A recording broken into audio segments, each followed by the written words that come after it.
आणि रस्त्यानी येता येताना बायकांना ना काही दिसलं की तिथं जाणार. त्यांना जे घ्यायचं असेल किंवा नसेल, नुसतं बघण्यासाठी किंवा विचारण्यासाठी तरी जाणार.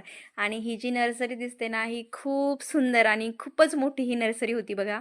तर याच्यामधली जी झाडं आहेत ना, ती खूप वेगवेगळ्या प्रकारची आहेत, जे की आपल्याला माहीतसुद्धा नाही आहेत. मला तर खरंच माहिती नाही. याच्यातले फक्त 4-5 प्रकार आपल्याला माहीत असतात. आणि त्या भैय्यांना विचारलं ना, तर ते आपल्याला सांगत पण होते बघा. पण मी एवढी सगळी नावं जी आहेत ना, ती काही लक्षात ठेवली नाहीत. आणि ही जी नर्सरी बघूनच जे माणूस आहे ना, काय घेऊ, काय नाही हा प्रश्न पडतो. आणि हे जे झाड होतं ना, मी पहिल्यांदाच बघितलं होतं. म्हणून मी त्याला नाव विचारत होते. तर त्या नावाचं ना मला खरंच खूप हसू येत होतं, की एवढं अवघड नाव होतं त्या झाडाचं. त्यानंतर सगळीकडे फेरफटका मारलाय बघा. घ्यायचं तर काहीच नव्हतं, पण विचारलं असंच, हे केवढ्याला आहे, ते केवढ्याला आहे. तर हे झाडं बघा मी घेतच नाही, कारण माझ्यासोबत ना झाडाची एक खूप मोठी कहाणी आहे. त्यामुळे मला ना नर्सरीत गेलं की झाडं आवडतात. दिसायला पण छान दिसतात, पण घेऊच वाटत नाहीत.